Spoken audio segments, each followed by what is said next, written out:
जय श्री राम। आपका बहुत बहुत स्वागत है। मोदी सरकार कांग्रेस के समय पर हिंदुओं के साथ हुए अन्याय को ठीक करने में जुट गई है। ये अन्याय कई स्तरों पर हुआ है, जिनमें से एक इतिहास भी है। कांग्रेस ने न सिर्फ अपनी नीतियों और बयानों से तुष्टीकरण किया है, बल्कि इतिहास में फेरबदल करके भी तुष्टीकरण किया है। राम मंदिर से जुड़े आंदोलन और मंदिर के इतिहास को बाबरी मस्जिद का इतिहास बना दिया गया और जो आंदोलन सन 1800 से चल रहा था उसे इस तरह दिखाया जैसे 1992 में बाबरी विध्वंस से ही इसकी शुरुआत हुई हो, और ये शुरुआत जैसे भाजपा ने की हो, जबकि आंदोलन तब से चल रहा था जब भाजपा ही नहीं बनी थी। इसमें हिंदुओं को अपराधी और मुसलमानों को पीड़ित दिखाया गया। लेकिन मोदी सरकार ने अब कुछ बदलाव किए हैं। 12वीं क्लास की राजनीतिक विज्ञान यानी पॉलिटिकल साइंस की किताब में अयोध्या विवाद से जुड़ा जो अध्याय है उसमें कुछ बदलाव किए गए हैं, और एक बड़ा बदलाव ये है कि इसे अयोध्या विवाद न लिखकर अयोध्या विषय लिखा हुआ है। ये बहुत मायने रखता है। जब हम किसी चीज को विवाद कहते हैं तो ये लगता है कि अभी भी सुलह नहीं हुई है और इस पर कोई ना कोई विवाद था, कोई ना कोई इसको लेकर लड़ाई है।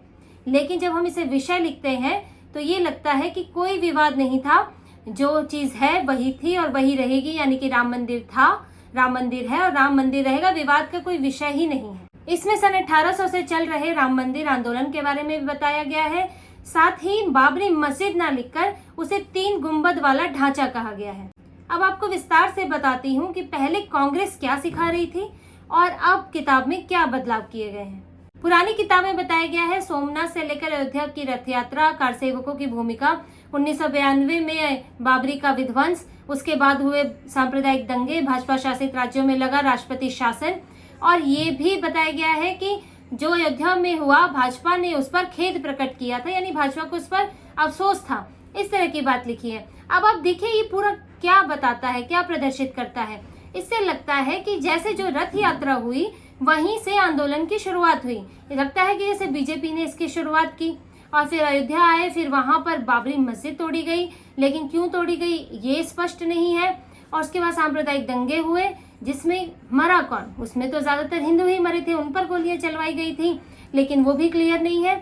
और उसके बाद शासन लगा और भाजपा ने खेद प्रकट किया, यानी कि भाजपा खुद ही पछता रही थी कि जो किया गया, यानी भाजपा से शुरू, भाजपा पे खत्म, और फिर भाजपा को ही अफसोस हुआ। और पूरा मुद्दा जो है इस तरह से लगता है कि सब कुछ बहुत गलत हुआ है, बहुत गलत कदम उठाया गया है और इससे सबका नुकसान हुआ है।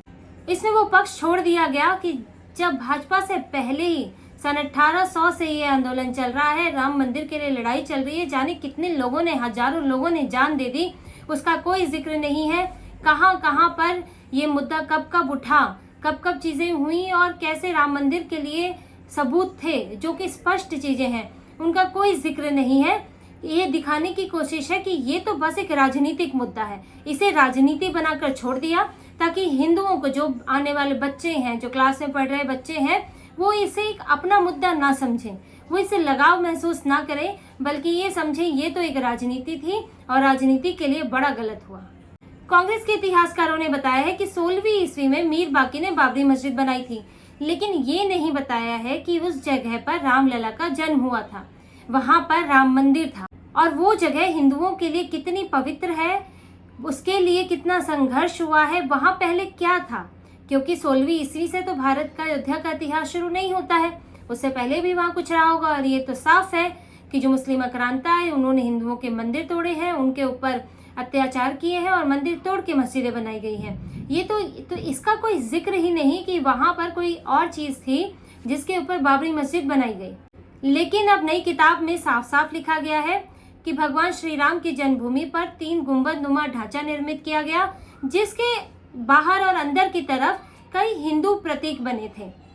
इसका जिक्र करना बहुत अहम है क्योंकि कोर्ट की प्रोसीडिंग्स में भी पुरातत्व सर्वेक्षण में पाया गया है कि ये मस्जिद की जो दीवारें हैं, जो उसके खंबे हैं, उस पर हिंदू प्रतीकों के चिन्ह थे, देवी देवताओं के थे, या ऐसे चिन्ह थे जैसे कमल का फूल था, या जो ऐसी पवित्र चीजें होती हैं जो हिंदू पूजा पाठ में इस्तेमाल होती हैं, वो बने हुए थे। और ये इस चीज से बहुत मदद मिली जानने में, कोर्ट में साबित करने में, कि यहाँ कोई खाली जमीन पर मस्जिद नहीं बनी है, बल्कि कोई चीज तोड़कर, वो भी पूरी तरह तोड़कर नहीं, उसको कुछ तोड़कर उसके ऊपर मस्जिद बना दी गई है। किताब ये भी कहती है कि एक समाज में संघर्ष होता है लेकिन उस संघर्ष का, एक लोकतांत्रिक देश में उस संघर्ष का जो हल है वो उचित तरह से कानून के रास्ते से होना चाहिए। और इसका उदाहरण देते हुए ये भी बताया गया है कि सुप्रीम कोर्ट ने 2019 में राम मंदिर के मामले में क्या फैसला सुनाया। श्री राम लला का जो जन्म स्थान है वो उनको मिला, वो उसमें केस जीते, इसका भी जिक्र किया गया है। कांग्रेस ने पुरानी किताब में कुछ अखबारों की कटिंग भी लगाई थी, जिसमें तस्वीरें भी थी, जिसमें ढांचा गिराया गया, उसके बाद जो घटनाएं हुई वो था, और एक लेख की भी कटिंग थी जिसका शीर्षक था बाबरी मस्जिद ढाई गई, केंद्र ने कल्याण सरकार को बर्खास्त किया। अब ये लेख क्या दिखाता है? ये दिखाता है कि मस्जिद को ढहाना गलत था, और क्योंकि मस्जिद ढहा के गलत काम किया गया तो केंद्र सरकार ने कल्याण सरकार को बर्खास्त करके एक तरह से सजा दी। यानी कि एक बहुत ही गलत काम उस वक्त हुआ था, ये अंदेशा देने की कोशिश है। और ये भी कि कांग्रेस ने किस तरह से मुसलमानों का साथ दिया, उनके पक्ष में खड़ी रही, ये आने वाली पीढ़ियों को, बच्चों को, ये उनके दिमाग में भरने की कोशिश है। किताब में हुए बदलाव दिखाते हैं कि ये है इतिहास में न्याय किया जाना। हिंदुओं के साथ जो अन्याय हुआ उसको दर्ज करना और उनके संघर्ष को आगे पीढ़ियों तक पहुंचाना, ये असली न्याय है। 1800 साल पुराने संघर्ष को और उसके लिए गई जानों को, उनकी सच्चाई बताना, उनके बारे में बच्चों को, आने वाली पीढ़ियों को जागरूक करना ही सच में उन्हें सही सम्मान देना होगा।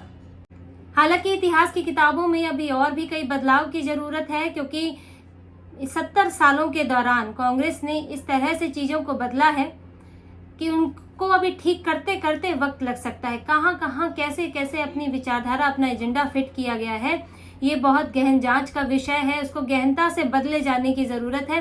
लेकिन ये कह सकते हैं कि कुछ शुरुआत हुई है, कुछ चीज़ें बदली हैं, तो ये अच्छा संकेत है, और ये अगर तेज़ी से हो तो और अच्छा रहेगा। तो इसी तरह की खबरें और विश्लेषण हम आपके लिए लाते रहेंगे। प्लीज़ हमसे जुड़े रहिए, सब्सक्राइब कीजिए, कमेंट कीजिए, प्लीज़ सहयोग कीजिए। बहुत बहुत धन्यवाद। जय श्री राम।